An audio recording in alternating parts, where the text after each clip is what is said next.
Welcome to another episode of What Now? Welcome, good evening, good afternoon, good morning, depending on where you are tuned in from. Yes, it is Monday again. I hope everybody is doing well, alive, healthy, and still navigating this insane world that we're living in that's slowly becoming sane. I guess this is the new normal. So yes, Pay is still here, and I had a little headache today, so I had to take a little nap. Didn't really work out. You know, I'm busy. Hey Jamal, thanks for tuning in. Yes, today I have another special guest, and his name is Breakbeat Lou. Definitely a vet in the industry and one of the founding fathers, I can say. Not really a founding father, but you know, up there. Yes, thanks so much. Oh, Uncle Will's tuned in. Yeah, it's a short intro today because he's already here, so I'm just gonna grab him and put him right in here. No monologues today. Thanks, Lou, for being on time. As you know, I'm struggling with my head today. Martin, how are you doing? Good to see you. Hey, Lou. Hey, young lady, how are you? I'm, well, a little better. Better, yes. Yeah, a little bit. I wasn't really on my A game today, but we're making it work. I don't want to reschedule my interviews. I pretty much have never rescheduled anything from my side. Sometimes other people weren't able to do it, but I don't like to reschedule. So thanks for bearing with me. All good, all good. How are you though? Did you get some rest today? Because I know you were flying. Yeah, no, not really. I had a gig yesterday in Dallas. You know, I'm slowly but surely getting back into it. Still doing sessions, so I'm here in LA now. I got a couple of things brewing here. Hopefully get a couple of sessions done and hopefully a video shoot, you know, besides a couple of business meetings that I got to get into. So I'm good. I can't complain. No rest for the wicked. Thank you so much for being part of my inspirational series. We got to know each other a little bit over the past few weeks, thanks to another Clubhouse episode. Correct. Yeah, I've been bigging up Clubhouse because I get a lot of great inspirational guests through there. You're one of them. I mean, we knew each other before Clubhouse somewhat. We just never really had a conversation because, you know, we roam in the same circles. For sure. And it's been great hearing you talk from your perspective in the rooms. So I definitely am grateful to have you here and to speak with us and inspire and motivate everybody who's going to be tuned in today or even later on after I post this. So one of the things that started my What Now series was, the pandemic. It's been literally a year to probably today or this week somewhere. It's been a year since I started this What Now series. We're still in this pandemic, and we're still in need of inspiration and motivation on how creative people navigate this industry and the world right now. So what has for you been the biggest effects on you personally and professionally caused by this pandemic? Well, with me, like I say, I work every weekend practically as doing DJ gigs. That's completely halted completely. So it just propelled me to do more production. So I've been more in the studios more than anything else. But the biggest obstacle was that I had to actually relocate it kind of, as far as work is concerned, to the West Side because New York, the two studios that I was working in, they both closed down. So me being able to have accessibilities to the Hyro studio and working with the ability to have the studio there and work, on that facility, with their, the projects I'm doing with them, plus the projects I'm doing on my own. So that's changed my whole life a great deal. Besides the financial burden that it gave me, because it most definitely went into the six figures for me last year. Wow. So you actually moved out to the West because of the pandemic? Well, it seems right now that's what I can do. I can't work nowhere else. I still have a place in New York, but right now I'm working out of there because everything that I'm doing practically on any level right now is on the production side. So accessibility to the studio that I have there is enabled me to do what I need to do. Right. So that's on the professional side, because I talked to a lot of creative people, a lot of artists, and they all pretty much, the biggest hit was the not touring and the gigs. How has it been for you personally? Well, again, it's been a financial burden for real in the sense, again, because you understand what we do as DJs is every gig, begets another gig, because that's the rich. Right. Yeah. So that's when you get new gigs. So those things have been more or less put to a halt, because again, you have no track record for that year on what you're. Right. So it put a damper on that aspect of it. Right. And so, have there been any changes to your routine? Obviously, because you don't have as many gigs. Again, I talk to a lot of touring artists and people that have shows here and there. And so, the one good thing that came out of it was them being able to sit still and think about their health and have more of a routine. How has that been for you? Well, with me, the whole health thing, I had a scare a few years ago that I literally almost lost my life. So that aspect was corrected, or adjusted a couple of years back. So that I was already pre-conscious of that before this. But what's happened to me is it just made me keen more into my creative side on the production side. Even though I was doing production already, because I was producing the Opio album for the last 3 years, but really going hard body the way I'm going now. Now, Right. like, really working on 4 different production projects. I'm currently doing a mixing project right now, so I'm pretty much tuned into that creative aspect of my Right. life, for sure. That's good. So you kind of shifted and looked at what would make more sense to you right now and what you were able to do. Yeah, for sure. Because again, I've been producing since the '80s, but most people know me either for DJing or doing the breakbeat albums. But people Right. had the idea that I was, again, on the production side, more heavy Right. in the in the creative aspect of that. Even though I do have records that came out those that far back, but people did not correlate the name to the breakbeat name. So it was like a totally different thing that's been crossed paths now, that people are saying, now, okay, Lou does produce. So this is where it's become a little more known knowledge than what it was before. Right. Well, that's actually a good thing. Yeah. So as far as your routines, I mean, you're talking more so about the production side, but I'm talking about your personal routines. Like, are there things that you're more conscious of? Because a lot of people were mentally hit as well. I mean, you said you took financially a hit. What did that do to you mentally? Were there, I mean, everybody fell into some type of depression, whatever level of depression that was. I I mean, guess with me, again, being a little different, again, I'm practically older than most people in this game now, because I've been in this game professionally since, I would say, 1981. So I've had my ups and downs in life in general, and I've learned to come to the realization that, of looking at the cup half full. full it is, not how it is empty. So in other words, Right. so I tend to adjust. Instead, now what end up happening, instead of eating out on Fridays, I don't eat out every Friday anymore, because again, those Right. things back up. And my normal workout I used to literally walk 11 miles a day on a regular basis. That's turned a little different now, because I'm in a different environment, and I still try to get it in as much as possible.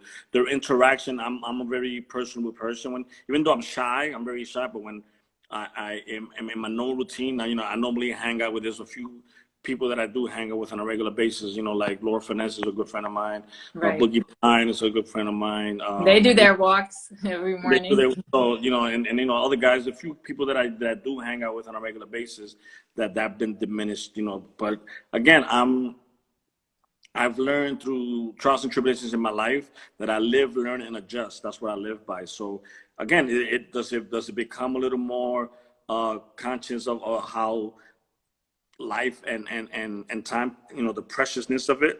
Yeah. Sure. Yeah. But I try to just hold on to what I have control of, and mainly, and try to see the positiveness in most things. Not to say that it happens to that every day, because I do go through Of times. course. You're Damn, human. I don't want to be here right now. But excuse me, I do realize the importance of life and time. Right. Yeah. What's up, Nate? Nature just came in. Thank you Yeah, for joining that. Um, I want to take a moment to sit and think about what you said. You legitimately said that you've been in this game longer, and not just the game, but the game of life, so to yeah. speak. I'm almost 60, so you think about it. Huh? Almost 60.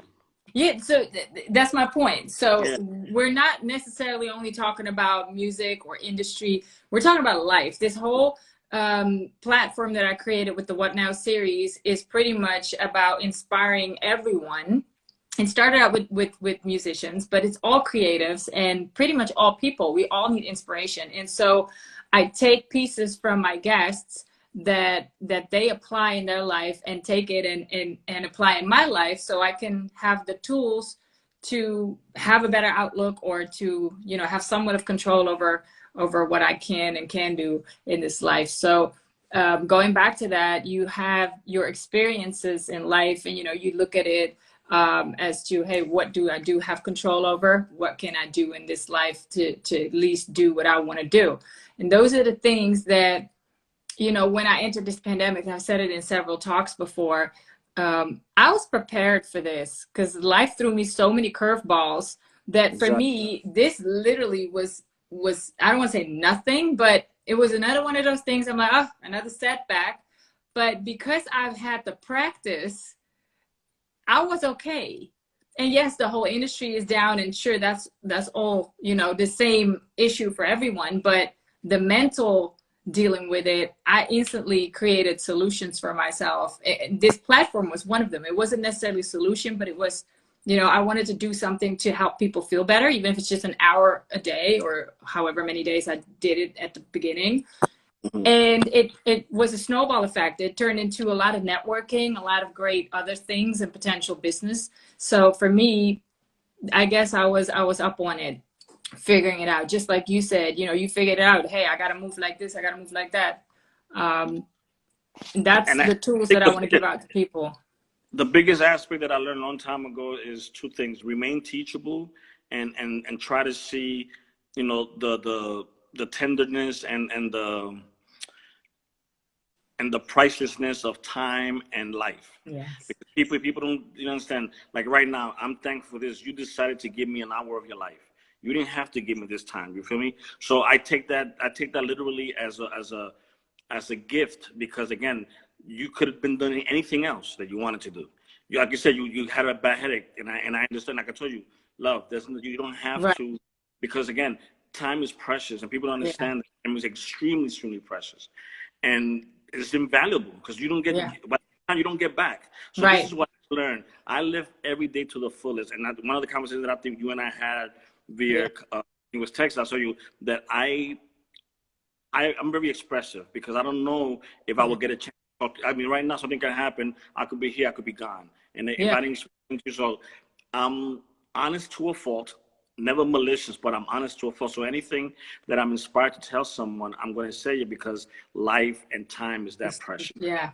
So And you that's know what that's. what? Yeah, I appreciate that about you. And it's funny because when we did have that talk, you're very respectful Mhm. and you're very old school. I appreciate that. And so what's funny is that I can tell that not a lot of people can necessarily understand it. I'm not saying respect it, but understand it. But what's funny is I'm Dutch, you know, and the Mhm. Dutch are known to be blunt and forward. And then throw in the mix that I'm honest as well. So I'm like, no, I actually appreciate what you're saying because I'm the same way. I mean, this month, the end of this month is 2 years that my dad passed. And, you know, we would all want to have more time with our loved ones. But instead of focusing on what could have been, we should focus on, hey, now's the time. Tell everybody that you care about them. Tell everybody what they mean to you because they might not be there tomorrow. And if anything taught us that is that pandemic where people were snatched up left and right, whether Mhm. it be because of the actual virus or maybe suicide and mental depression. For sure. So that's something that everybody should live by every day, you know, and it's something that Sure. I've applied a couple of years ago already, you know, max out your life every day. And that's something that we all should try and do. I can't do it every day either, but yeah. But I'm going to be vulnerable and share something. My hero in my life was my mom, right? And my mom, to this day, even though she's not here, she means everything to me.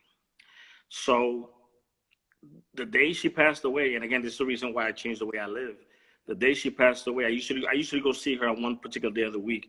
She wanted to see me the day before, and I was like, "Mom, you know, again, stupid excuses. Mom, you know, it's tomorrow. I go see you. Blah blah blah blah." I didn't get to see her tomorrow. Yeah. So with that, and again, that's why I say this. This is why I'm as expressive as I am. This is the reason why. And again, and most, this is the same way I say I don't want to sound crazy, but I'm the type of man that the same way I don't have a doubt or any reason to be concerned of knocking somebody out. I have no qualms of shedding a tear in the sense. So because life is people don't understand how wonderful and precious life truly is until it's no longer here. And again, for whatever reason, you again, like I said before, you decided to spend this hour talking to me. I mean, we have other people here, and that I'm thankful for. I'm saying, I'm thankful for everybody that decided to even take whatever they listen to the whole conversation of 2 minutes, 3 minutes. I take that serious because they're in the grand scale of things. I'm not to this anything or this what we've done. But it's a privilege and an honor that people want to know more about us, that we're in this limelight kind of situation. Yeah. So I don't take it lightly. I don't take it, I really, take it too hard. Like I don't have any issues answering somebody's DM. I have no issues taking a picture with somebody. I've never turned anybody for a picture or an autograph from anybody. Right. So it's people in our sense, and mind you, I don't have the thousands of or some followers like other people have, and I understand also. Yeah, people tend to lose the concept that without the fan base that we have, we wouldn't be who we are. Yeah. You understand? And I appreciate you, and Jamal already said it, that you're a humble legend. Like a lot of people don't even know what you've done for the culture and who you are, and that's okay, because I appreciate your hour of your time knowing who you are. I know what you did for the culture, so I am humbled to have you give an hour of your time to me, even if you take the time out to text me back or whatever. Even you understanding that I had a headache. Well, I still have a headache, but I'm like, I want to have this talk, and being understanding about that. I mean, we come across enough quote unquote celebrities that past that realization because of whatever is going on in their lives, and everything is hectic and everybody wants a piece of them. But I think it's very good to really emphasize what you just said. Like, without the fans and without the people understanding what you do, you wouldn't be here. Exactly. But it counts for me too. I'm not a celebrity, but I know what I did. I did my part for the culture. I'm even doing my part now, and I don't have to be famous, but I also understand that without all these viewers and without, people like you, my guests, I wouldn't be doing what I do. But this is what I say. You and I, you have a love, hard body for the culture, right? So do I. So what difference does that make who we are, who we're not? That's what it's the passion. And like a perfect example, people may think that I posted the other day the conversation with Jazzy J and I didn't post it because he's who he is. I posted because of who he is. Right. He was checking up on me. Right. And this is not to get too personal. Somebody told him, yo, check Lou out. And I know Jazzy since the 80s. Mm-hmm. Did not hesitate. He says, my brother, what's going on? I'm like, what? And he goes, somebody told me, I said, no. I said, no, they misunderstood. And he goes, because Lou, he says, I better not even find out that you're going through something and you don't tell me. That's what it's about. That's what the culture is truly about. Like today, I just saw a picture of Ernie Panacoli posting, holding the book of Joe Conzo. Now, I saw it, yeah. In some people's other eyes, saying, oh, these are two competitive photographers with hip-hop. No. These are brothers that genuinely love and know what, and that's what hip-hop's supposed to look like. You wanting to speak to me for what I've contributed to this love that you cannot deny. So, and again, I could easily say, yo, check this out. I've been tagging since '72. I was b-boying '73. I've been DJing since '74. I've been hardcore ding since '78. Right. I've been producing since '81.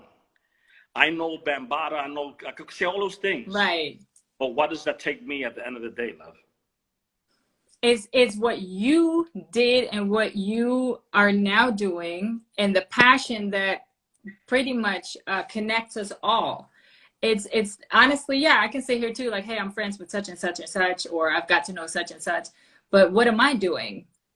You know, Exactly. they're not, just because I'm associated to these people doesn't mean that I'm necessarily doing something. And I am trying to do my part. Even if it's just supporting others who are contributing or who are content creators, or, helping the new generation navigate in this culture. I mean, it doesn't really matter. It connects us all. I don't get paid for this. You don't get paid It's for this, fine, but this is So, what it's about giving back, and people understand. yes. I went to gig to Dallas, right? I just did it, and this been it was supposed to happen last year. It didn't happen. Now, mind you, the guy told me, please, we just blah blah blah. This is what I have. Not to get specific, but he says it's our 6-year anniversary. They've been hard body doing this, keeping the culture of DJing and Right. the DJing with vinyl. Right. Who am I to say, nah, man, it's not a big, it's not, I'm not rocking for 800 plus people. I don't want to rock that. There's people that do that. There's people, like, to me, it doesn't cost anybody. And this is what, to me, Right. I hate this term, let's do it for the culture. We're doing it for the culture. It doesn't cost anyone to repost so-called somebody that you respect in the Thank you. culture, to Thank you. repost or to even comment or to even do anything. I'm not saying Yeah. this boastfully. I don't think there's anybody that reposts more than I do of people. It Yeah. doesn't Yeah. cost anything. Like, I see how hard you work. That's why and the dedication do it. Not only for how hard you work, but the dedication and the hard you. So if I really Yeah. love this culture that we call it, then I should support you for supporting what you support. Right. And that's the thing. We live in an age where it's possible. I mean, you're talking about the 70s, 80s. Let's take the 80s, because that's when I was already, in this on this earth. I got there right before you started producing. So let's take the 80s. I Yes. wasn't able to do all of this reposting and connecting to you. I mean, you have to understand, I'm living in Amsterdam. I'm born here, raised here. And so the only thing I knew was music and the culture, dance, whatever, DJing. And so for me, now being in a position when internet started coming up, to actually reach out to these people and to talk to them, whether it's over here in person when they come out on tour, or whether it's in the States when I'm visiting and I run into somebody, but now also connecting to more people in the culture, and something that we both love through whatever app, Instagram, Clubhouse. Why shouldn't we support each other? Because it's easier now. I mean, I can still buy my vinyl. I can still buy all the merch and whatever and support Mhm. people, but a repost or a like or a comment costs nothing. And it happens only on it's very clickish. Yeah. It's very clickish. And again, and this is why I hate the term culture. I hate the term legend. And I'm not saying this in any, because it's used to loosely. And I hate the Right. term GOAT. Or he's a GOAT. How do you can't, first of all, people calling themselves legend to me is a no-no, because you can't call yourself a legend unless you label a legend by someone as a legend. That's the way Right. you know what I'm Yeah. saying? Or a GOAT, you better have enough years under your belt and enough credibility to call yourself a Not GOAT. one album or something. No, Yeah. exactly. And then the thing for the culture, unless you're really doing it for the true essence of this culture, Yeah. not something that's everything has to be under the direction or the description of something that you feel is Right. culture, I'm sorry. Or even for the gram, do things without it being seen because you love it. That's like, doing a good deed and then showing off, like filming it. Like, look, I did a good deed. I mean, you do the deed because you want to do something nice, so, and I understand where you're coming from with the terms, the culture and whatnot. It's the same thing with the word love. The word love is and friends. It's very, very much used loosely, and oh, that's my friend, and I love that, and I love him, and I love her. Yeah, But this is same the thing. reason why the Greeks broke it down into different types of love. Yeah, Because there's but 9 different even types of then, love. Yes. Then it was friends, love. Everybody's just using the term as if it is what it is, and that's something that you have to be very careful with, because not everybody's your friend, not exactly. everybody loves you, and not everybody's part of the culture, even if they claim it. Exactly. And you can't even be part of the culture. You can't claim to be part of the culture. Somebody else has to, label you part of the Sure. culture. And let me tell you something, there's only a few people that I could say that I have honestly done for the culture that are in the higher echelon aspect. I don't think there's only a few of them that can. I will honestly say I have the enormous amounts of respect because they really put, no pun intended, the money where their mouth is. They really get them dirty in the sense, and I don't mean that it's dirty to go back to foundation as people. They really get themselves dirty in the sense of saying, "Yo, I know what it is to truly go to back to the days when you have vinyl that you really dig into stuff." So when you talk about culture, means that you support every aspect of it in situation, good, bad, or indifference. And this is the reason. And again, I'm probably one of the few of first generation, individuals that has no problems, coming alongside the younger generation. But even though I feel it's our own fault, my first generation, because we have higher than God complex of saying just because we created something, we hold the automatic respect. But on the same token, I say this: a lot of the second and third and fourth generation don't show us respect in the same way that it should be. They say it with their mouths, but their actions are way far from it. Yeah, far from it. It's always a struggle between the generations within this genre, so to speak. But I honestly don't want to get too much into that because I want to get back to Lou. Yeah, no worries. I mean, it's always a good conversation, but let's go back to Lou. Breakbeat Lou. I'm looking at the time. I'm like, I want to know more about Lou. I want more inspiration and motivation from you. I want to know more about your journey personally. That's what I do. My interviews talk about the person behind the artistry. Aside from everything that you've done, people who are tuned in, if you don't know what he's all done, go look it up. It's too much to mention. I've talked to a lot of creative people and inspiring people with a journey and a story about, the industry that they're in. In this case, aside from the culture, you're in the music industry. And Correct. So a lot of things in the music industry are everything is no easy road. And one of the things I always ask is, what are some of the mistakes that you've made that turned out to be great lessons and that you can pass on to the next person that wants to do something in the industry? Okay, this is crazy because I tell people I'm coming with an album called Not Just Breakbeats, and the reason it's called Not Just Breakbeats is because I've done everything that you can possibly name in this industry, from mobile DJ to stock boy at a record store, to sales at a record store, to sales at a distributor, one stop, to sale at a distributor, to marketing and promotion. Like the other day, I put a picture when I was promoting the Pet Shop Boys album back in 1984, right? So my biggest lesson that I learned was this: that you're only as good as your current situation. Yes. And I'm saying, because me being a top 5 Billboard reporter from the 80s to the 90s, right? I can honestly say I've made a few $1 million in my lifetime, easily. Nice. And this is before, and I'm talking about before NFTs and cryptocurrency. I'm kidding. Yeah, before the 2000s. Before the 2000s. My biggest lesson is that you have to be smart, not frugal, but you have to be smart the way you spend and invest your money. Because and I'm saying this, the biggest problem with this game is that we don't know the business aspect of business first. If I would have known what I had this thing right now, you couldn't even touch me right now. As far as if I had this knowledge, let's say 20 years. But that's okay, because you learned from this, and now you're able to apply it and warn other people or inform other people. Exactly. So my thing is this: no business. Because even though the artistry, it is what it is, you still have to know business. I'm not saying music business. Know business, and in general, know what's the cause and effect, what's the pros and cons, and what you're selling, and you know your audience, who you're selling to. Yeah.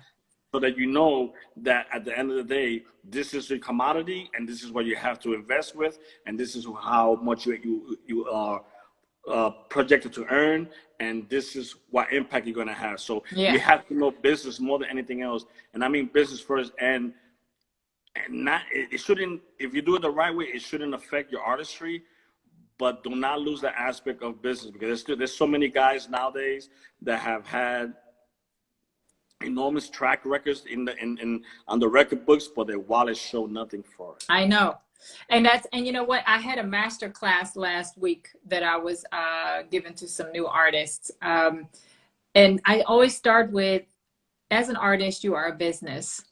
If your dream is to make money and get an income with your artistry, then the first thing you need to know is, as an artist, you're a business. You know, and if you want to set up a restaurant, you're not just going to set up a restaurant and think that it's going to run by itself and make money by itself. No, you have to know what you're doing.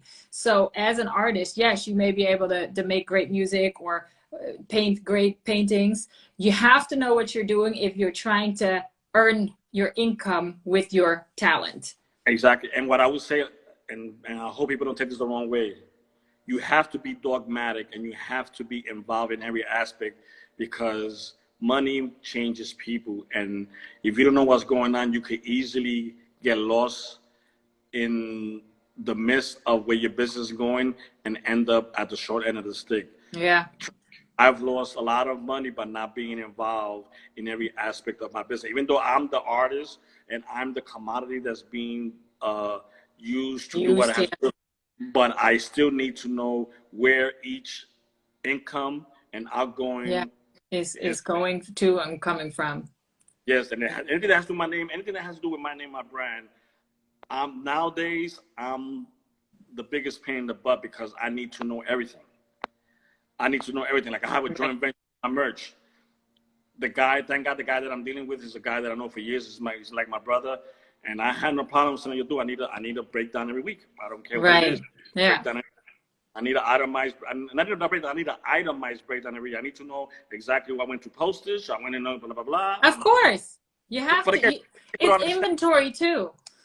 Exactly. And this is the thing. And this is what people understand. When it comes to business, you have to make sure that is dealt as such. You can't blur the lines between friendship, relationship, or even, personal relationships with that link. If it's a business thing, deal with it as a business and keep it always that way. Because at the end of the day, you have to know what has to stay in the black, so you avoid that red. So you don't have to get with your hands and down. that has been a recurring theme in my talks with different people. Having a team, great, but don't necessarily use your friends and put them in positions that they have no business knowing about, or just don't know about. And so, it's great if you want to come up and bring your team coming up with you. But again, that's your business. Again, if you start a restaurant, I'm not going to put my best friend in there if she don't know how to cook. I'm not going to put her in the kitchen just because, hey, we make money with this restaurant. Let's work all together. Nah, it has to be people that know what their role is and how to efficiently move with you in your business. Correct. So that is a recurring theme. So thank you for confirming that once more. People who are tuned in, and me more than that. And besides the business, like be a person of business and be a person of your word. Like we had this thing planned for like almost 3 weeks, almost a month now, right? Yeah. I made sure that I caught the right flight, so I made sure that I was here at the time that I needed to be. Thank you. No, again, and it means, because at the end of the day, if I say, hey, I'm going to be here 12 o'clock, and then and I knew, I already made this thing with you way before I get this gig. If I could avoid any situation from missing this situation with you, I would, which I did. And again, I had to make it a point. I left Dallas at 6 o'clock in the morning. I know, but you know what, Lou? This interview could have been done at any moment. So this is, I respect you for this. It's because to prove a point. It's to prove a point. Yeah. Because like you say, yes.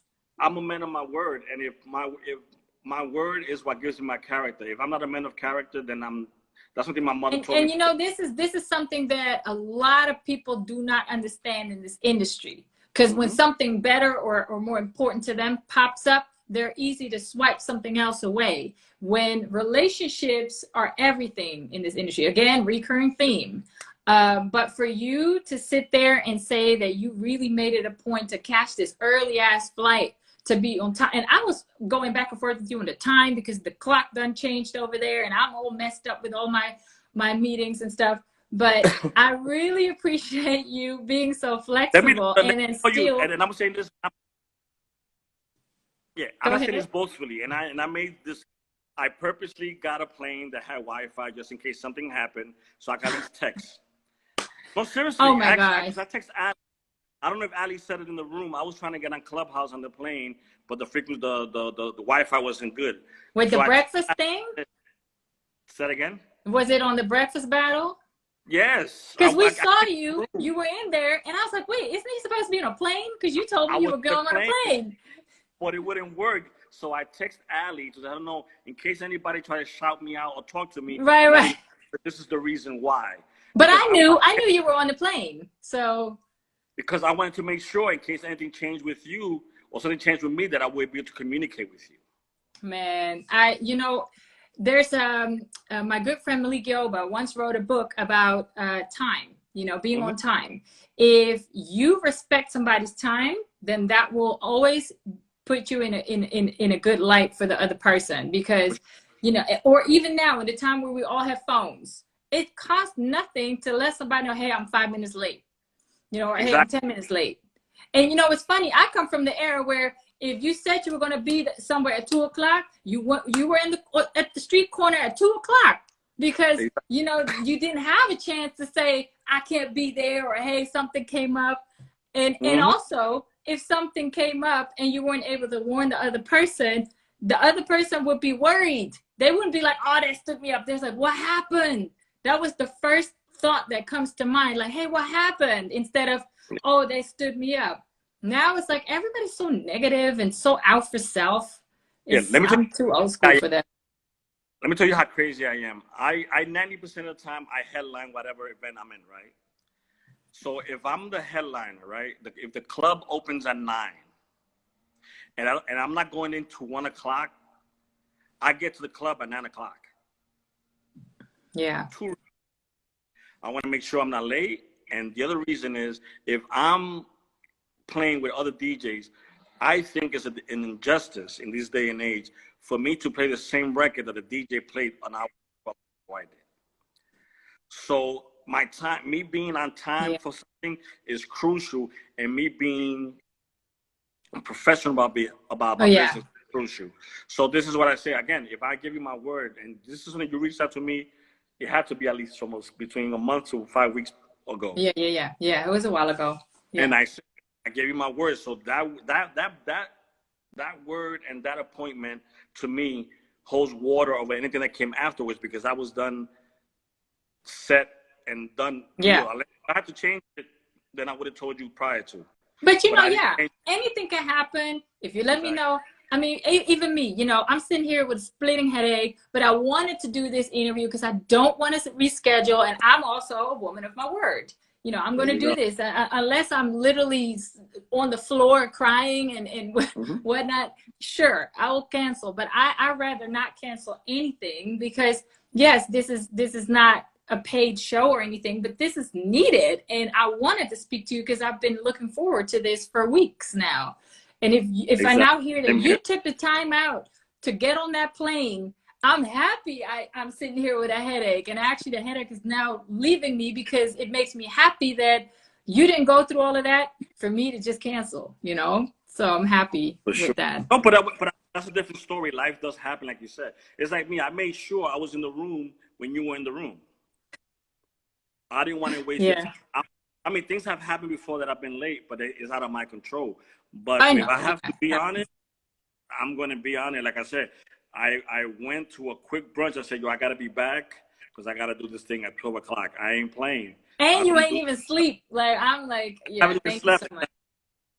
And this is my good friends who are tuned in. This is why Breakbeat Lou has such a great reputation and a great network, because this is what he's built over these how many years he's been in this game. And he is a walking testimony that is one of the most important things to stay relevant and to stay supported in this game.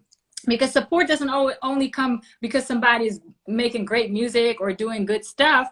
It comes from how you are as a person and how you put yourself out there. That makes the difference, because you can be the best artist in the world, but if you're an asshole, I don't care about it, you know. Honestly, I have a good example. I'm going to drop names. Yes. So whoever wants to spread this, I once was set up with an interview with Little John. Little John reached out to me that he was coming to Amsterdam, and I didn't think it was him. So I was like, sure, let's meet up. And I was there, and he actually showed up. I was like, oh, wow, this is Little John.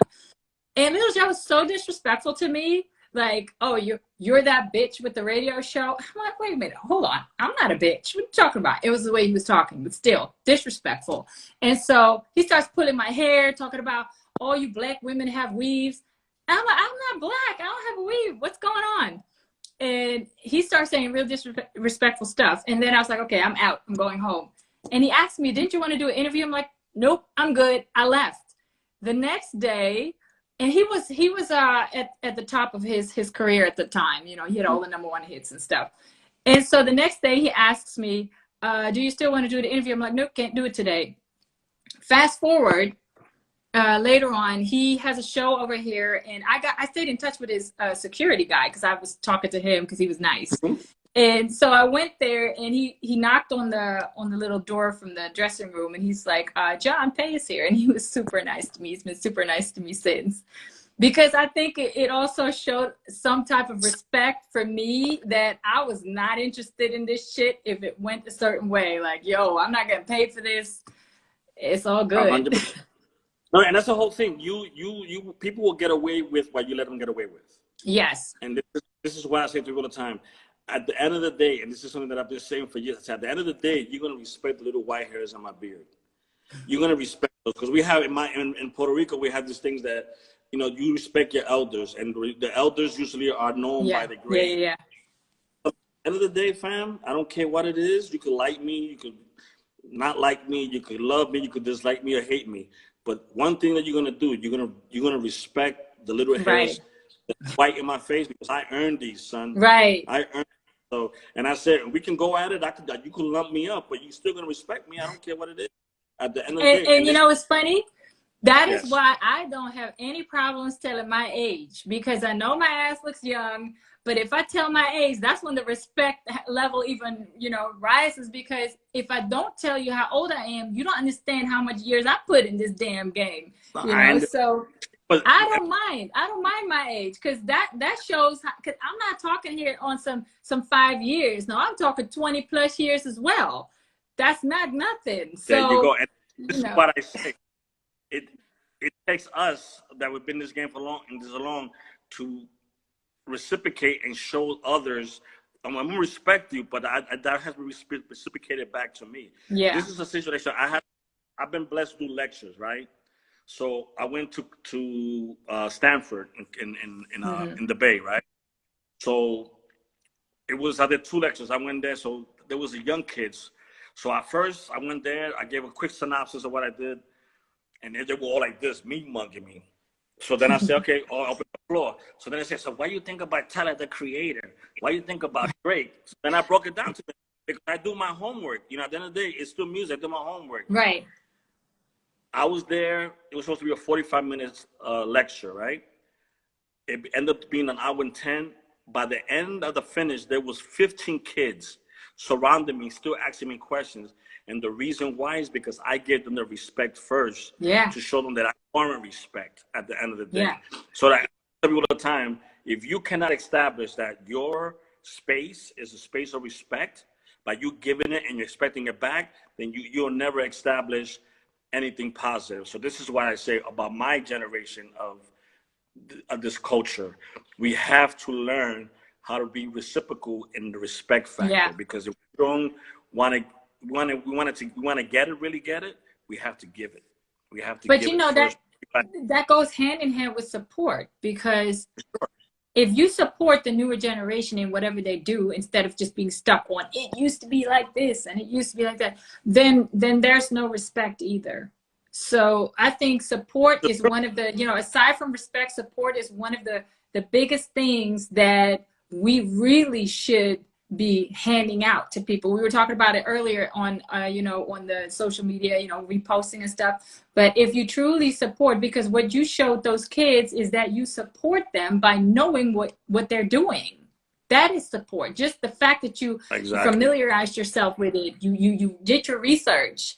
And it's kind of like me being a journalist. I'm not going to have a guest on if I don't know who they are. What kind of respect is that? Like, but also the people that hit me up now, I get so many messages, people telling me, how do I get on? I want to get an interview with you.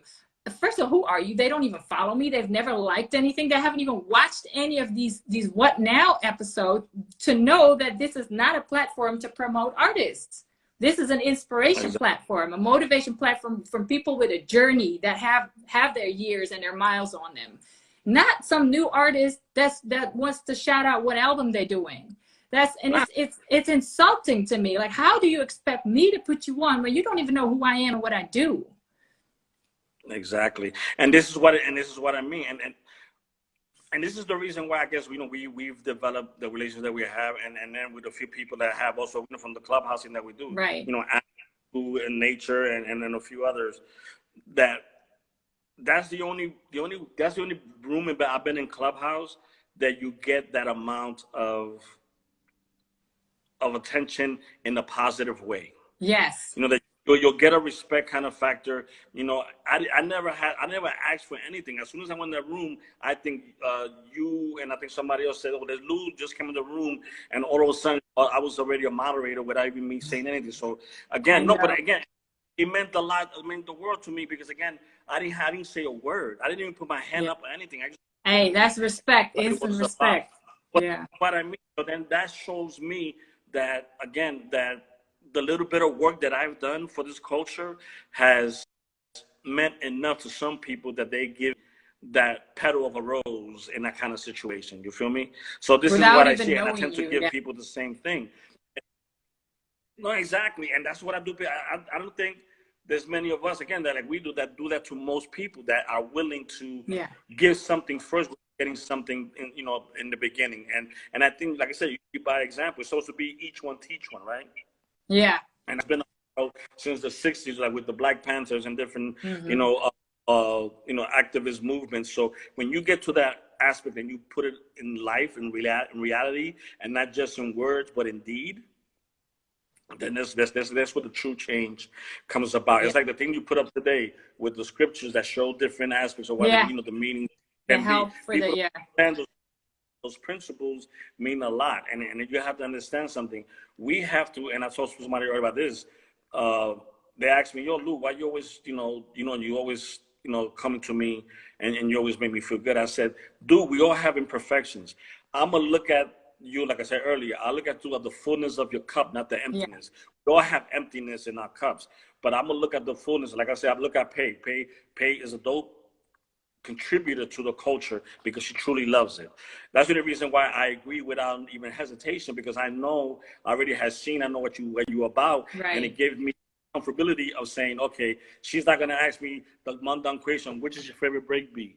Right. Or how you said, you know what I'm saying? Because and not that it's wrong, but there's more to me than just breakbeats. Like and that's what my talks are about. Yeah.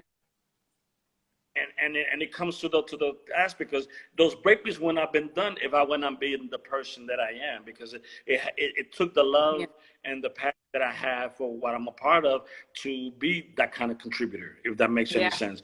It took me, the love and passion that my mom instilled in me in music for me to listen to music to that much, to be first be a dancer to it, then be a curator to it, and then to make something, to cultivate something together, to pass on to the second and to facilitate second, third, and fourth generation DJs, and then it became the producer's tool that it became, and then it became, which is something that I still boggle my mind.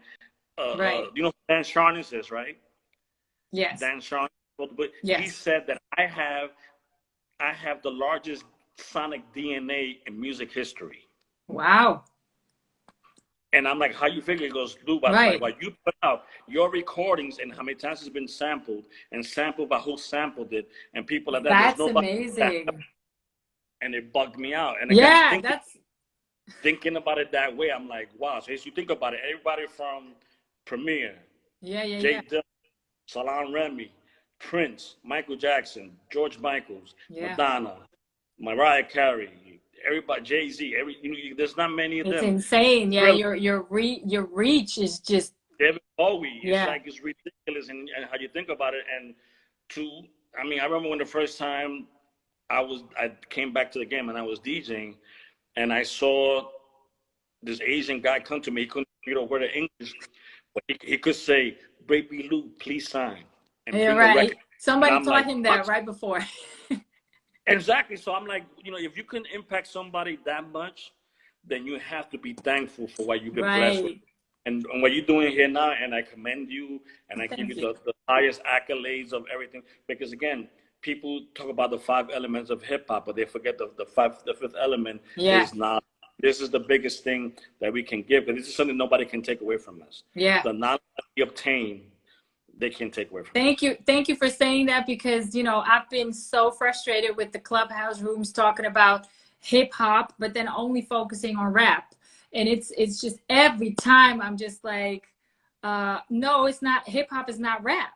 Hip hop is not just the music side. You got all the elements. You got DJing, you got the breakdancing, you got the writing, you got the knowledge, you got everything. So for me, it's like, I can't be in these rooms anymore. Shout out R.A. the Rugged Man. Thank you for joining me. Mention him, right? This is a guy out of nowhere. I get a DM. He goes, "I need your number."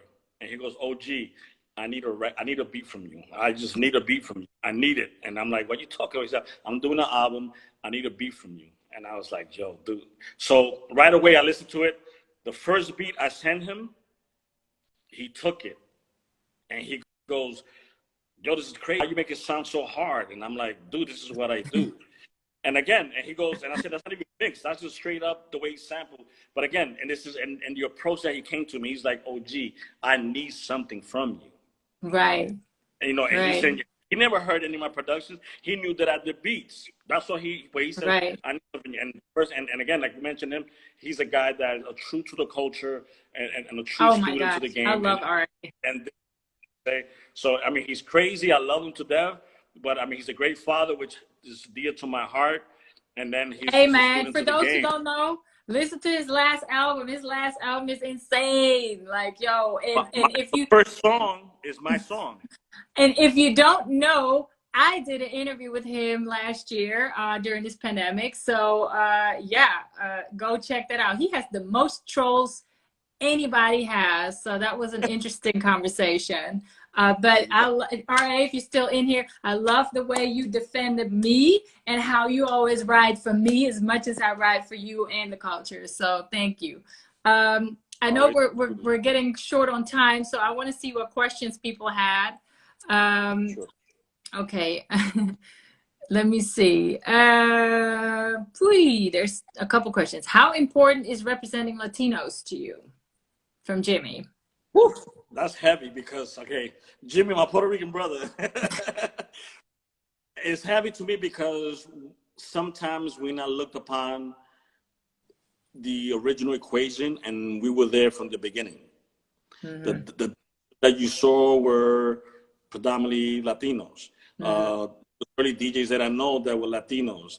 If you look at big names in our culture, people understand, one of the guys that was instrumental for the 2 of the biggest MCs in the culture, which is Biggie and Jay-Z, is DJ Clark Kent. Clark Kent is Latino. Yeah, Clark Kent, yep. He's Panamanian, right? So then you got, guys in Crazy Legs, Puerto Rico. I'm saying people that they may not see as just being Latino. He's a regular Africa Islam. He's half Puerto Rican. Wow, I didn't know that. Right? So then, then you have, you got guys like, who's the guy, what's his name? Pumpkin, the guy that did all the early drums for the Enjoy records, like Love Rap and Feel the Heartbeat Treacherous 3 and Pumpkin and the All-Stars. He's from Honduras. So there's different people that. And then you got the normal guys like Crazy Legs. you know, he did play a pivotal part by introducing the b-boy aspect to the big screen when he did Flashdance, right? Yeah. So then you have you know, guys, again, we kept breakbeat culture alive. People, Right. you know, at the beginning, they didn't know that it was one Latino guy and one black guy. So people didn't understand that. You know, then you have early DJs like Charlie Chase, Junebug. You had Disco Wiz. You I have, don't want you to know, cut you off, but we have more yes. questions. We have 5 Okay, minutes left. How no, important is representing Latinos for you? Oh, it's everything. It's everything because it's just, like I said, we've been this since the beginning. Okay, cool. I know we can talk forever, but I want to try and keep this within an hour. I know there's a couple of more questions, but I really want to get to what you're doing now because we have a couple minutes left. So what can we expect from Lou in the short future? In the short future, there's because I know you got some stuff cooking. 2 albums coming out. There's a Breakbeat Lou Opio from Soul Submission albums coming out that features the first cut everybody heard that feature Havoc, Eric Sermon, Sean Price, and Russell Peters on the cuts. And the latest single features Farrah Monch. And then we have the whole album, which also features Bahamadia. Oh, awesome. And there's a mix done by Young Guru. So that's going to be dope. And then there's a Breakbeat Lou solo that's coming album. Now it's coming out now, which features everything from the guys that produced the original Mexican, Babe Ruth from England, produced him, features Daru, features Imani from Farside. It features the 2 greatest, youngest and female MCs, not female MCs, Blimes and Gabs that are incredible. It features Dayton, a dope battle rapper from 106 Park that's also killer with his new artist named Jess Norris. And then you have Bobby J. So that's coming out. Then I'm also producing Tajay's from the Soul Submissions new album is coming out also. And Kia Liani also from Dallas. So yeah, I'm in the studio heavy, right? Very heavy. And if you music, so hit me that up. is so much. Do you have a timeline when we talk about show? Is it this year? Is it within the next few months? Oh, this year. Okay, so all this year. Opio album and Big album is coming out in June or July. Same thing as my solo album, July or August. So those are coming out like right now. Oh yeah, around my birthday. Yes. Great birthday presents. Shout out Opio. I love that man too. And I want to shout out Scrap Dirty. I saw him peeking in here as well. Scrap has been a person that's always supported me since I started radio, which is like 20 years ago. So shout out to Scrap. I don't know if he's still in here. Love you too. Yeah, shout out to Ali and all the family, the Battlefield Throne family that's in here, always supporting me. Yeah. Thank you so much, guys. Hopefully, I want to work with Nature. Hopefully, that'll happen soon. Him and Mike Geronimo, some of the guys that I've always admired greatly. So hopefully that'll come soon. We're speaking it into existence because I always ask, who are some of the people that you still want to work with? Well, we're just going to put these 2 out there. You know, you're going to be doing something with Nature and with Mike Geronimo. Before we go, again, you know what? We'll just do another hour when your stuff drops. We'll just do another one. I'm just going to do that. Also to promote it, but also because I love having these conversations with you because, again, my headache is gone. I don't know if that was the pill I took, but I'm just going to say that it was you. Hip-hop. Yeah. It's hip-hop. Exactly. And it's Breakbeat Lou love that I'm getting. So, yeah, no, I'm definitely happy that you were part of my series. Thank you so much for coming on here. But before you leave, I want to ask you, do you have a life motto or something that you live by that you want to give out to the people? Live every day to its fullest because tomorrow is not promised to no one. Live every day to its fullest. Respect life and respect time. That's what I do the most. So, and then more than anything else, there's 3 things. There's respect time, life, live every day to its fullest, and never stop learning. Remain teachable. Always a student. Yes, always a student. Yeah, exactly. All right. Thank you so much, Lou. Thank you for taking this time out, for getting on the first flight out of Dallas just to be here on time. I appreciate you. I love you. I respect you, and I support you. Yes, and I'm gonna act like Destroy now. Ever since Instagram changed this up, there's no button that I can click you out of here of. So if you can click yourself out of my live, I would Yes, appreciate it. We'll most talk definitely. soon. And most definitely. And also, all the merch is out. Go on my site and check it out. Peace. My love. Yes. Bye. That was Breakbeat Lou. I'm so grateful that he was part of my series. Oh my gosh, just for him to be on a flight, an early flight out of Dallas, no sleep, to be on time to talk to me, that just speaks so much to his character and to the person he is. Thank you guys, as always, for tuning in. I have another great guest on Wednesday, Mr. Mike Geronimo himself. I got next week. I got more people coming in. I'm full booked. I'm full booked this whole year. So stay tuned for inspiration and motivation. And if you have any suggestions, feel free to send them. Please make sure it's an inspiring person, or I will not even, blink at it. No, I'm kidding. Thank you so much, guys, for tuning in. Yeah, I'm just gonna lay down now and enjoy the fact that he gave me so much love that my headache is gone. I love you guys, and I'll see you guys on Wednesday or somewhere on Clubhouse or something. Bye.